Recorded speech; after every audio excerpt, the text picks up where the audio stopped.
Hello, I'm Richard Hill, and welcome to the Science of Psychotherapy podcast, In Conversation With. And today we have a fabulous conversation with a good friend of ours, Dr. Rebecca Mannis. Now, she's from the East Coast of the USA, and she's the founder and director of Ivy Prep. Yeah, you'll find that. Look on the website, ivy-prep.com. Marvelous work, because she holds a PhD in developmental psychology with a specialization in neuroscience and education from Teachers College and Columbia University, and a master's degree in reading, language, and learning disabilities from the Harvard Graduate School of Education. Among her many educational contributions, she's the tri-state liaison for the SENG, that's Supporting the Emotional Needs of the Gifted. Dr. Mannis consults in schools and corporations about the neuroscience of learning, remediation, learning disabilities, individualized instruction, and adaptive technology. She coordinated educational services for cancer survivors and children with traumatic brain injury for the Making Headway Foundation for 14 years. Done so much work working with children, working with education, working with learning. And that's what we want to hear about today as we travel over to the East Coast of America to talk to Dr. Mannis. And don't forget, tune in to all the Science of Psychotherapy conversations on our, where all good podcasts are found, and also on our YouTube channel, The Science of Psychotherapy, where you'll find all kinds of other fabulous bits of video for you to view. And of course, our academy, the Science of Psychotherapy Academy. Just look us up on the web. For now, let's go talk to the wonderful Dr. Mannis. Well, Dr. Rebecca Mannis, I say that with great formality, but we're good old friends, and it's wonderful to see you again, and it's always wonderful to have you on the podcast. And so, welcome. Wonderful to be here. Thank you. Now, one of the things that fascinates me about your work, and something I wanted to talk about, of course, is education, is learning, and particularly with children learning. And I guess a good sort of starting point is your fabulous website and your the group Ivy Prep, so ivy-prep.com, and where you have a lot of information about what you do with children with education. I mean, I want to touch on things you're actually talking to corporate people. You're talking to all kinds of fascinating people to try and understand. So let's just start with a little bit of background, bringing yourself up into this educational framework and through the neuroscience. So pretty much open slather. Go. So wonderful to be here again. I'm very fortunate to myself be the child of an educator. My mom was an early childhood educator. And one of the things that I knew in teaching and in internships that I had was that it's very important to think about bridges, whether it's a neuropsychologist who understands brain development and how to administer certain tests that are related or parallel certain brain functions, or whether it's an educator who knows particular methods to help children advance their reading skills, or a law student or an attorney have better executive function and organization skills. Really, it's a matter of bridging these areas. For the neuropsychologist, it's a matter of understanding the actual situation in which the person is developing. And for the educator, it's important to understand how brains develop and how we learn so that they can adapt the method of support or education for that individual. Yeah, and this is the interesting thing, because certainly, I talk about client responsive, being responsive to the client in the moment, and we'll talk more about that. That'll come out as we go along. And I talk about therapists recognizing skills and capacities in your client rather than necessarily imposing them. But with children, they have capacities, but they actually don't have any developed skills at that sort of stage. So what about the nature of these trainings? how much capacity do you have to adjust and adapt to the child? How much do they need to? There's a point, there's a degree to which I think there's pretty much you could have 50 people in a classroom and there's a number of steps, but then it starts to individualize. What's the sort of a way in which you approach this, get into a point where the child gets its legs and is able to run for themselves? Yeah. I think you hit the nail on the head, Richard. And I work with people worldwide, even though I'm based in Manhattan. So honestly, whether it's a youngster who is in Europe or perhaps in Australia who's studying for the BAC, for the International Baccalaureate exam, or whether it's a child a few blocks away from me on the Upper East Side who's developing systems to improve their reading, from my point of view, it really comes back to this neurodevelopmental method and trying to find bridges, for example, between parents and teachers or other stakeholders in the individual's life. Actually, I had recently been asked to write a chapter about this in a parenting book called 12-Year-Old Ready, in which I wrote a chapter on the neuroscience of parenting a 12-year-old. The way that I think about it is what I call the new TLC. Here on this side of the ocean, we think about TLC in the past as having been tender, loving care. But after all, Richard, you're the therapist, so you know that even within therapy, there are certain individuals who need a very empathic, slow method of helping them develop systems and to grow. There are others where you really want to kind of shake them up a little bit and not accommodate as much. And it's really the same thing when we're thinking about education. So to me, the TLC isn't tender loving care. I feel that the neuroscience of thinking about education, the T is temperament. So we know some children are slower to warm up, others a little more irritable, some fatigue, others have more staying power. And that factors into thinking about how to structure the class overall, but also the individual, whether it's a classroom or working one-on-one with somebody. The L, which we'll talk about in our discussion, is learning profile. So there are some children who have better developed language organization skills and they're able to jump into explanations, while others may have a lot of difficulty with word retrieval or say with envisioning how to sequence ideas that they want to share in the class. That's the learning profile, the L. And the C is really the culture and the context. And again, it doesn't matter whether we're talking about Perth or we're talking about Paris, or we're talking about Pennsylvania. It really comes down to thinking about the individual school.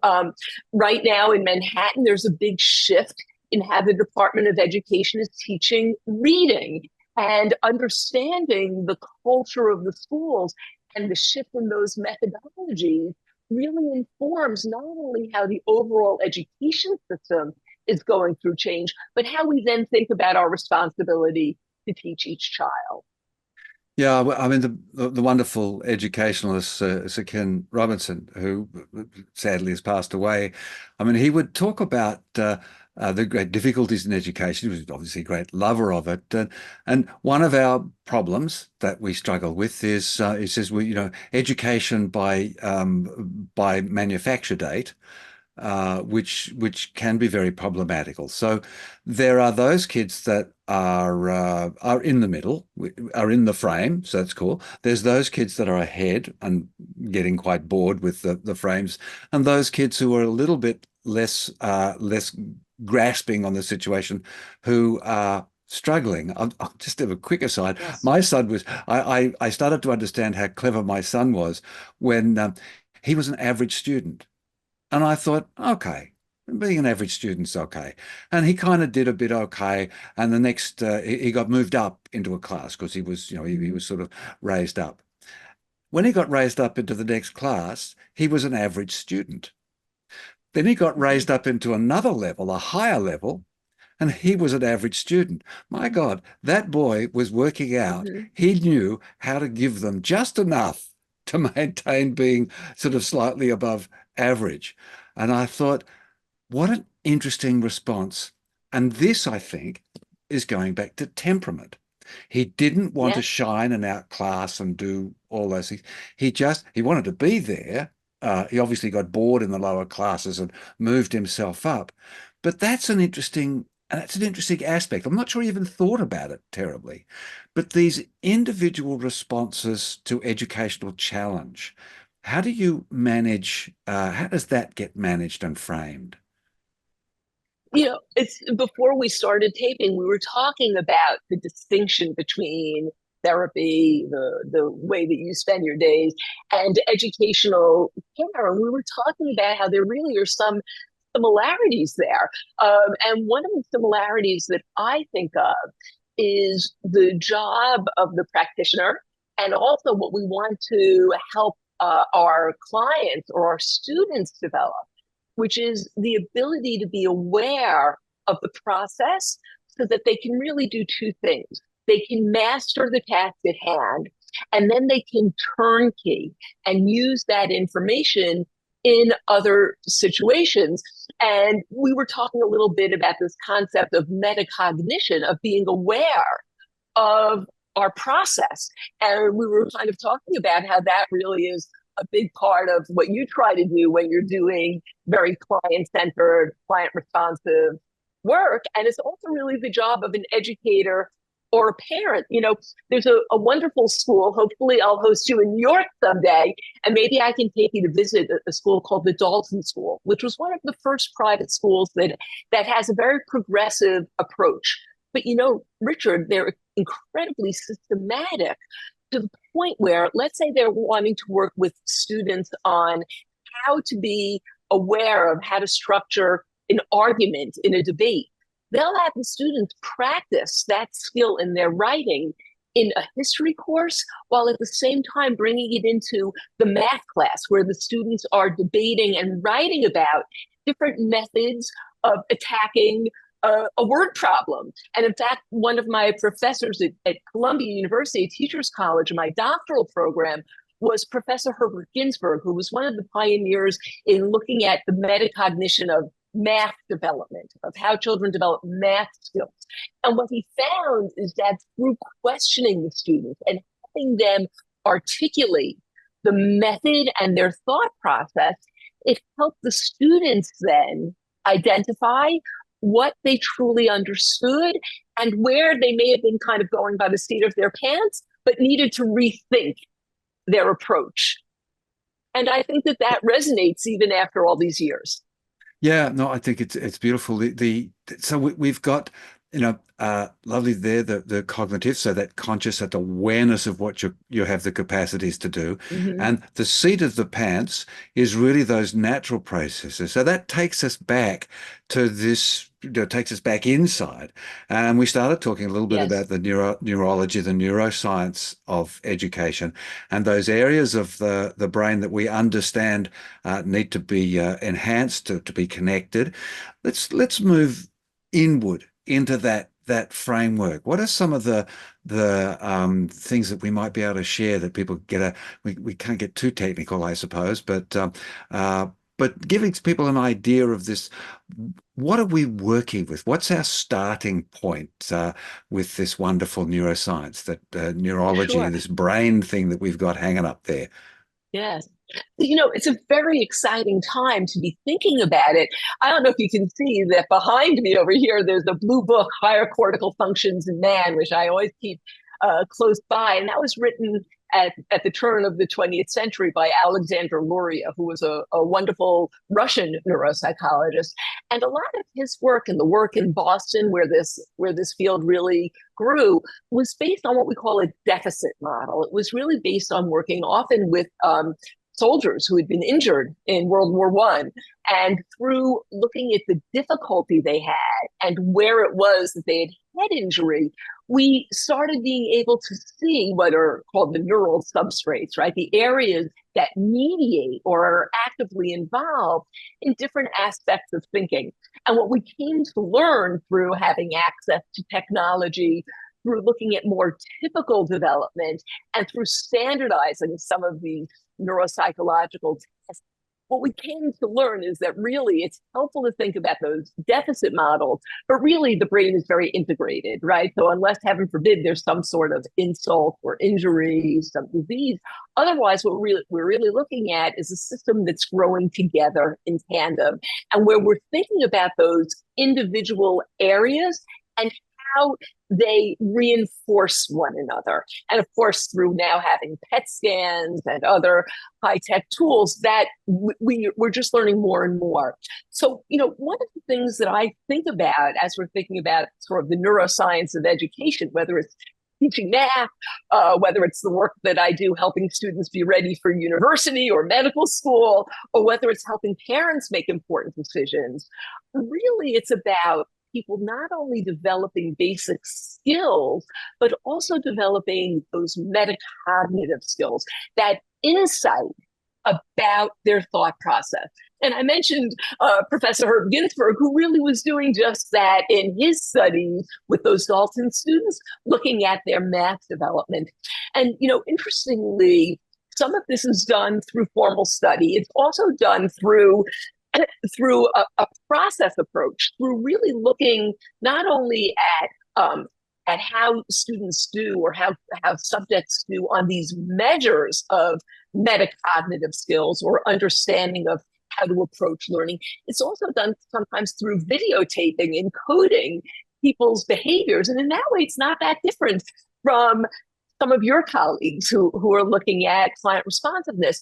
And interestingly, what this Professor Floor at the University of Amsterdam found was that enhancing metacognitive awareness, understanding of how you're approaching skills, really involves two things. One of them is what's often called offline instruction or offline learning, meaning you teach people, this is how I orient, this is how I stay focused, this is how I think about the sequence of skills. This is how I think about whether learning a list this way is working or whether I need to do it another way.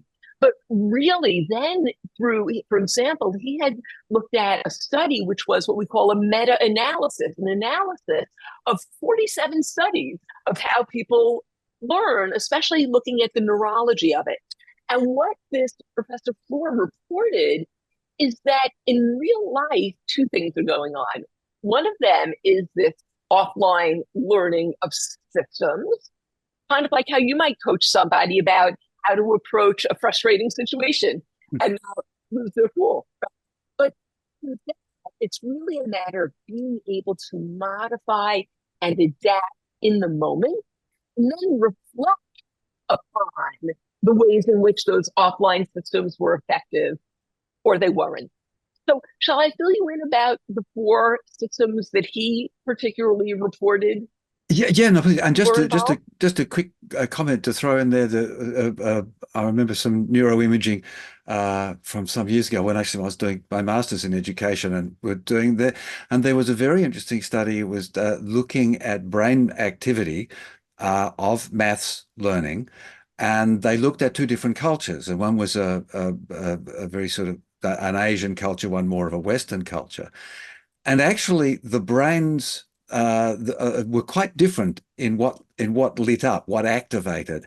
So when you're talking about context and culture and all these aspects, and finding for the individual the how that they do things is really interesting. But that was just a little bit of technical scanning, which showed the differences, the potential differences in the way people use their brains to work out. So there's no one way, one set of brain things that do things. But please let's expand on Dr. Floor, because he's really interesting in the way he approaches stuff. Yes, and what I love is that he was looking at this offline and the way it transfers. And then he was also really looking at these studies to see what was happening in those deep brain structures.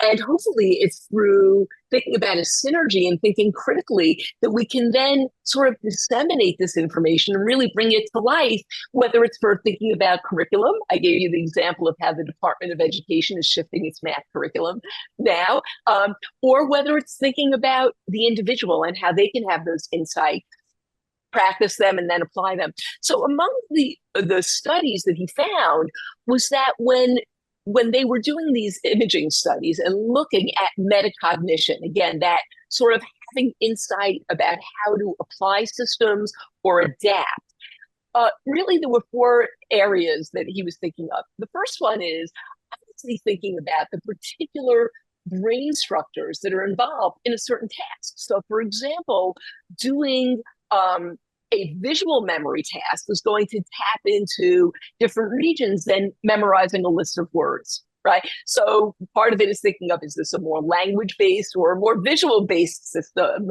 based on the kind of learning that we're asking the person to do? I'm a big baseball fan. The Yankees are trying to turn things around right now. So what sort of motor learning happens if we're trying to help Aaron Judge improve his batting right now because he is a new batting coach? So there are those specific brain regions thinking about the task. The next thing that we're thinking about, especially if we're talking about being able to systematize and apply information, we're thinking about the frontal lobes of the cortex, which is the area of the brain that's the last to myelinate, to send the signals quickly, and also in terms of pruning, in terms of certain tracts getting more strong so that they grow and other brain cells are less involved. So whether it's thinking about how to plan something, how to reorient, those frontal lobes are very involved, of course, also in terms of sustaining attention. And not surprisingly, those frontal lobes are right by the temporal lobes. They're adjacent to it. And the temporal lobes are involved with language, with organizing language.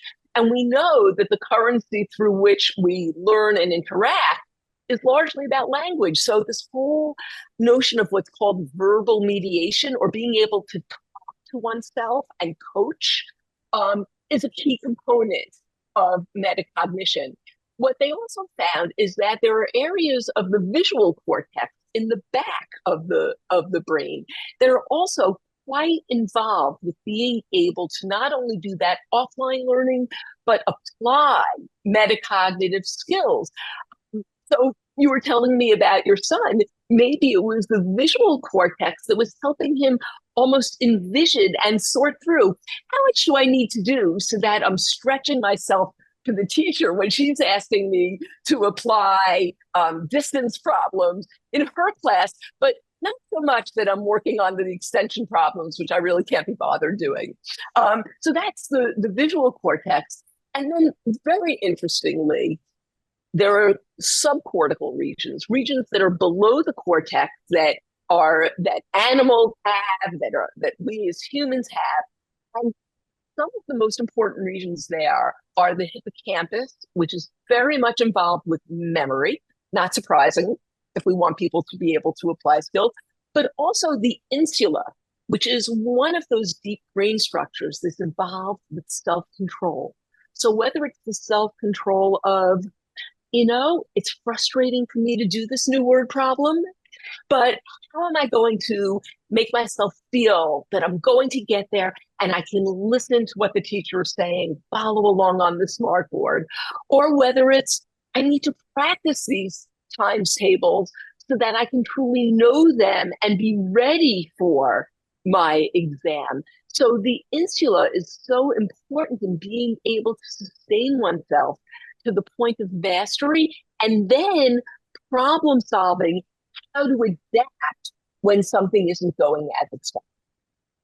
All so interesting, and particularly all this area, this, as you say, the myelination, that's the sort of the determination of and organizing of the prefrontal cortex. We have it coming from front to back, is all going on during the teenage years, those years when we're under a lot of pressure to perform in a common fashion, we're performing equally, yet these developments, although certainly there's a commonality of development and of these changes, it's not exactly the same for everybody. And so, it seems not unpeculiar when you look at the neuroscience, that some kids might be a bit slow earlier on, but then pick up and suddenly everything comes good, or vice versa. They might be very quick in one things and then slow down.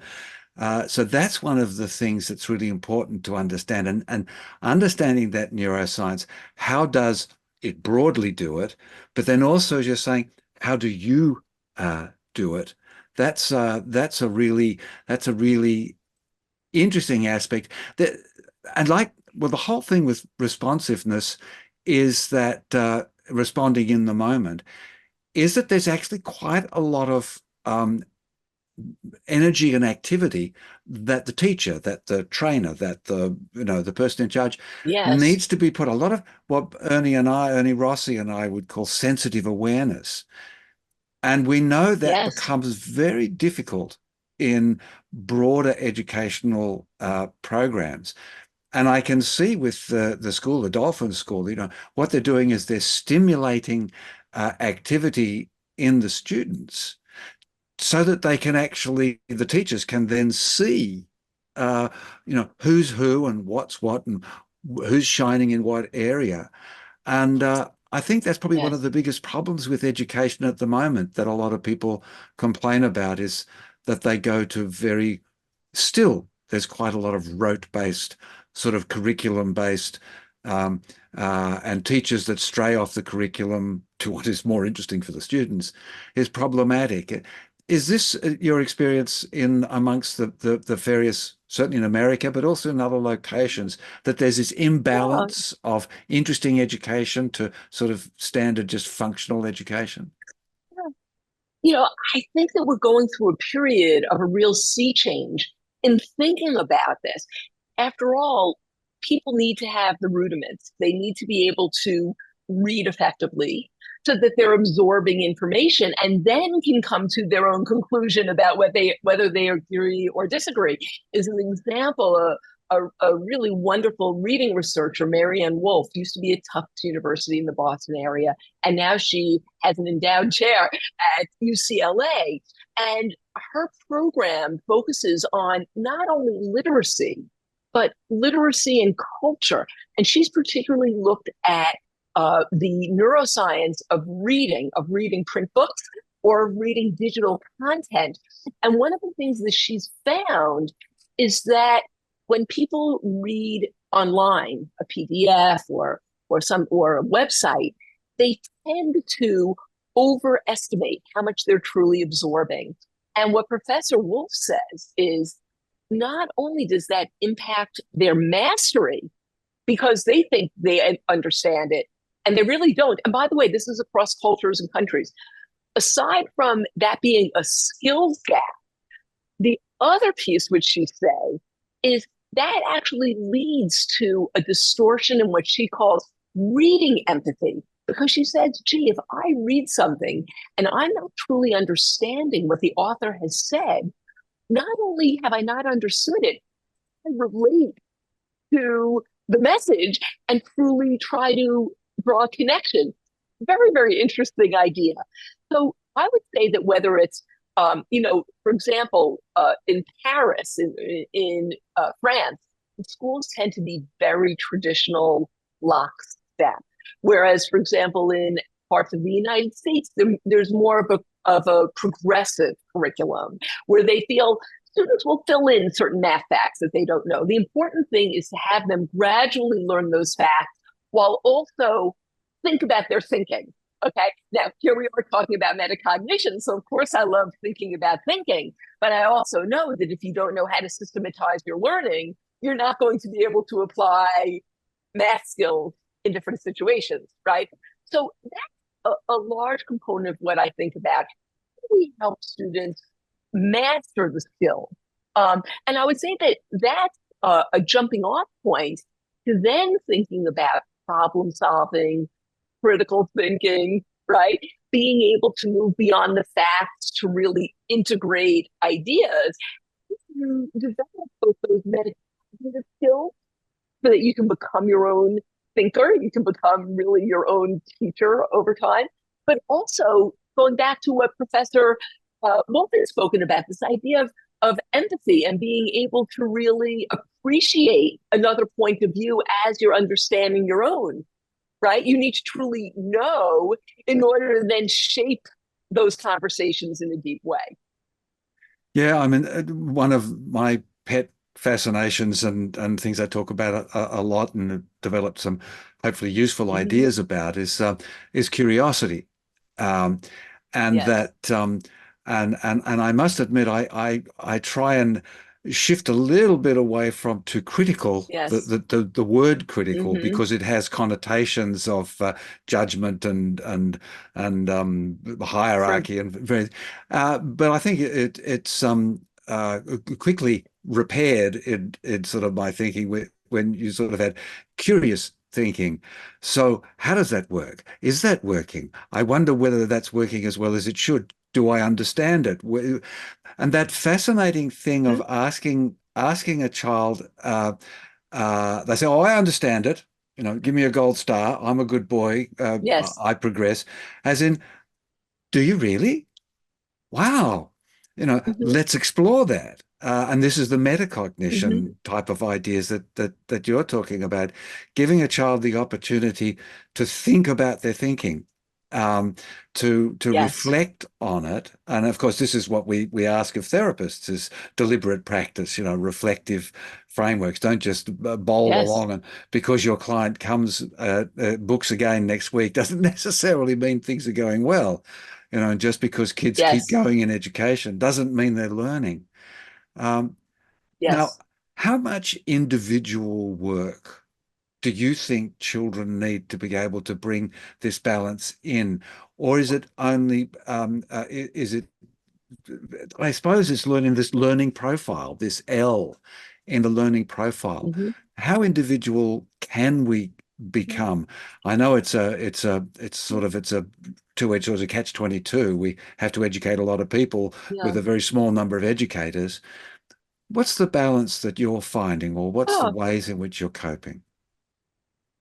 yeah, I think that's a great question. And as I mentioned, there's been sort of a veering, right, a recalibration in the United States, where on the one hand, we love for kids to be engaged in their thought process and to be thinking about concepts, not just doing work pages. On the other hand, what we're seeing is that scores are slipping. And it's not so much that we care about the numbers, it's that we care about the development. So I think that this is an opportune moment because there's, again, I'm speaking a little more about the United States here. There's an appreciation, especially post COVID, that we need to provide students with systems for learning, but it's also important to use that as a springboard to then adapt. And so whether that's the case of there being more discussion between parents and teachers, so that there's an opportunity to say, gee, I understand. And by the way, this is the case for people who have difficulties. It's also the case in gifted education.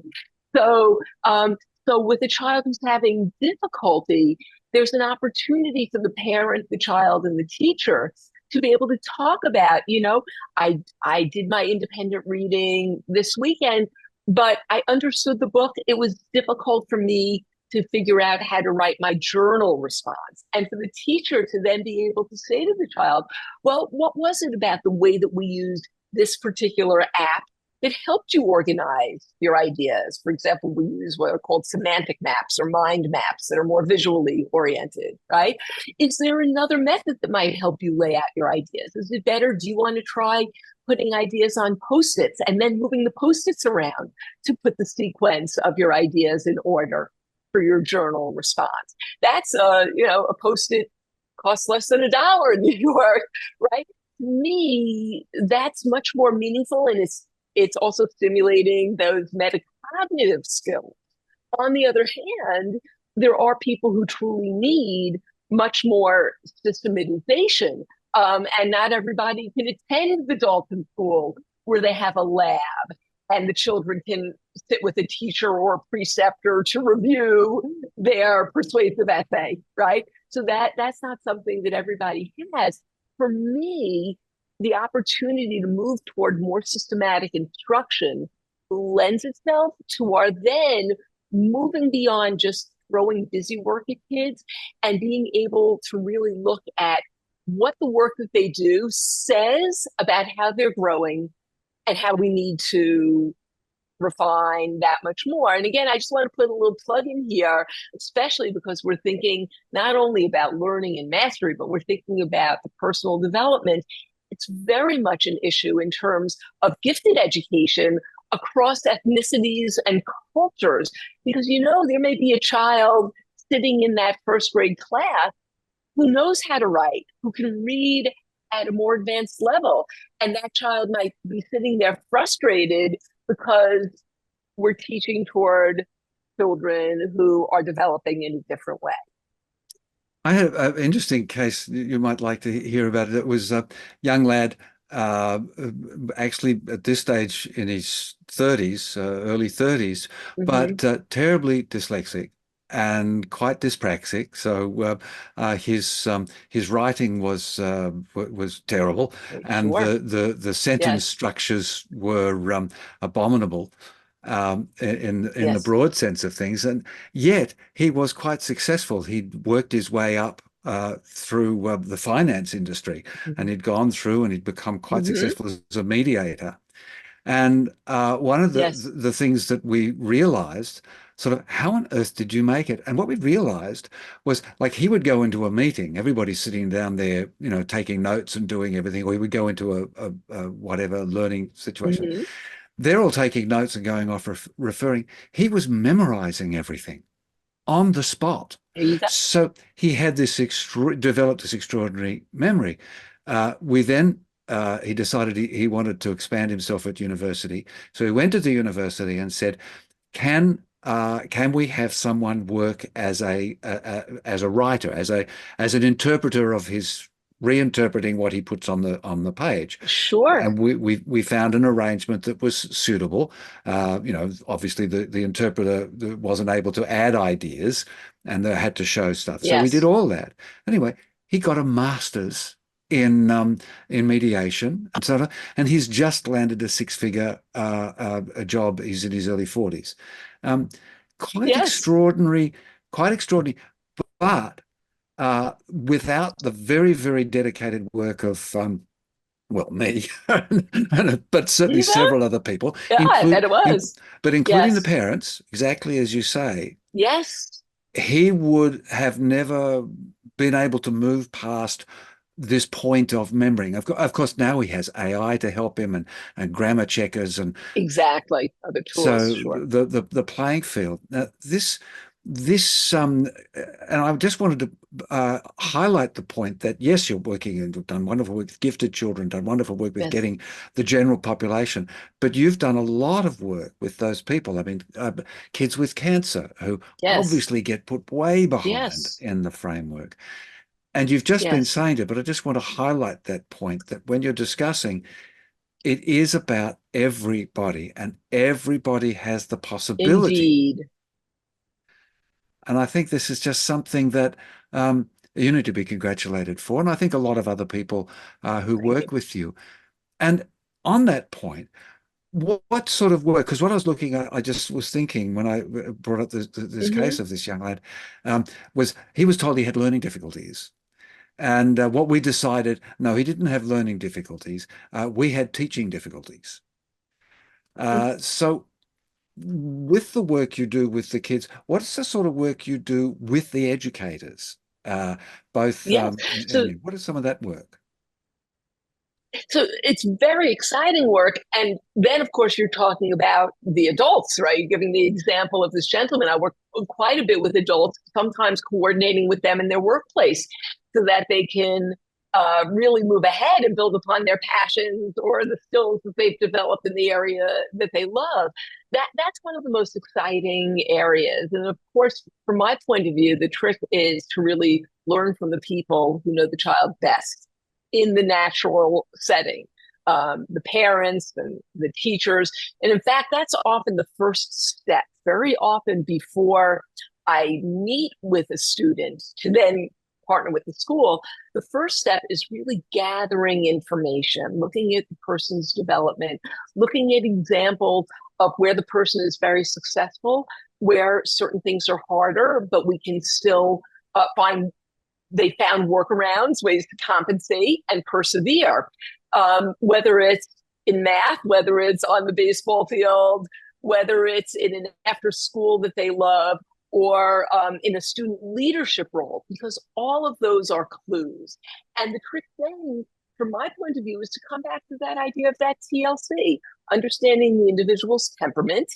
Is this somebody who could do well, but maybe should be permitted to come to school a little bit later once a week?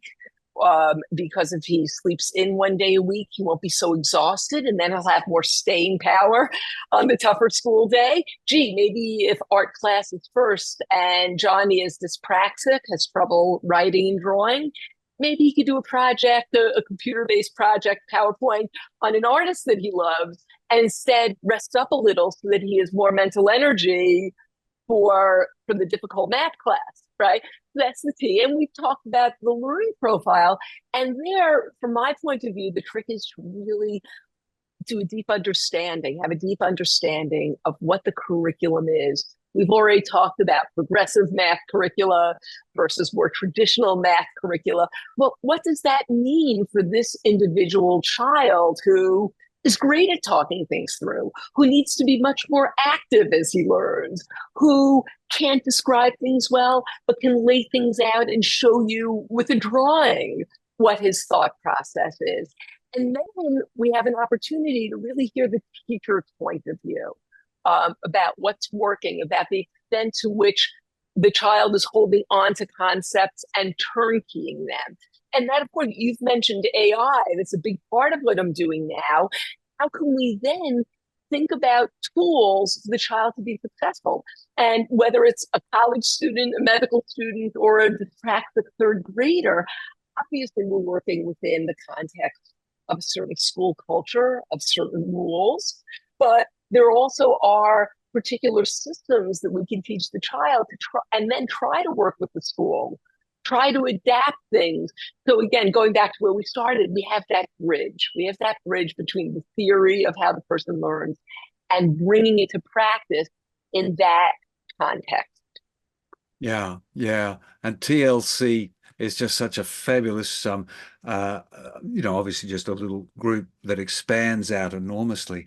I just wrote down another little thought that came into my head is that we used to run, and I guess back when I was at school, there were some excellent teachers who you could. The people that I thought were excellent teachers were the one that gave you some personal attention. I remember that. And yes. I just sort of, like some kids won the compliance lottery. They just had what was necessary for the system at the time. And yes. Those that didn't were bad luck. So I think yes. taking the, well, bad luck for your child out of the story is a very simplistic yes. way to describe the wonderful, wonderful work that you and your colleagues are doing. And Ivy Prep has got a specific sort of intention preparing you for those Ivy Leagues and for something more. Yes. But just this concept that every child has something that they can make more of. And how do we find that rather than how do we, I don't know, force it? So education has come a long way from in just, 40 or 50 years, really. So what are as we're sort of coming up to a bit of time now, and there's a million things we haven't said, of course, but what about your future thoughts? What about the what's coming up of how much better, continuing where we are? What's some thoughts about what's coming? Mm-hmm. Yeah, so again, we're certainly living in interesting times as a society and our understanding about the individual. It's funny because in certain ways we're back thousands of years. it was King Solomon who said in Proverbs, educate a child according to his nature. And after all, that's just what we were talking about. So in a certain way, it's really modernizing while also reverting to a certain perspective that certainly informs how I try to think, both as a professional and as parent, I would say. I think that the whole area of technology, ways in which that informs our understanding of information processing theory. How do we learn things in sequence? How do we learn things in parallel? But then how do we use that information? To give you an example, AI is obviously a very important factor right now. It's informing how professionals are organizing material. For example, how I prepare materials for students depending on their school or depending on their reading level. And it's a wonderful tool. On the other hand, we know that we don't want our kids just instructing ChatGPT to write a paper on on the origins of ancient Chinese thought, right? And so there are very interesting ways that that's happening now. As an example, I worked with one student at an Ivy League school where the professor did something fascinating. It was a social science course where there were particular themes and questions that resonated throughout the course. And as part of the writing assignments, the students developed certain questions and answered them on their own based on readings and research they did. What the professor also did was have the students do that and then pose those questions to AI and analyze ways in which AI brought those themes to light, ways in which AI expanded and sort of, brought out concepts that the students hadn't thought about, and ways in which AI kind of missed the mark. And to me, that's a great example of the sort of integrative thinking that we want children to be doing so that they can contribute to society way beyond the 21st century. And that's interesting. As I listen to that description, if I just take out the word AI, and I know there's lots of problems with AI, but in that very positive example, if Yes. I take out the word AI Yes. and I just go a contributor to the discussion, that is exactly what we have done. We all sit around, we get our question, we sit around in a group, we say what we think, someone says what they think, we Mm-hmm. look at, we then have critical comment, or critical discussion, or curiosity discussion Yes.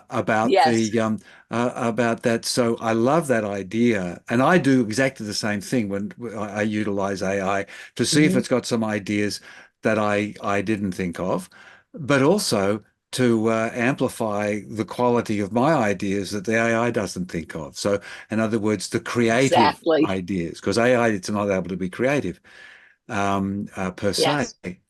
So that's really interesting. So we've got a lot. I think someone said it the other day, just very simply, that AI is probably the most dramatic revolution in sort of technology that we have is going to have the most dramatic Yes. effect.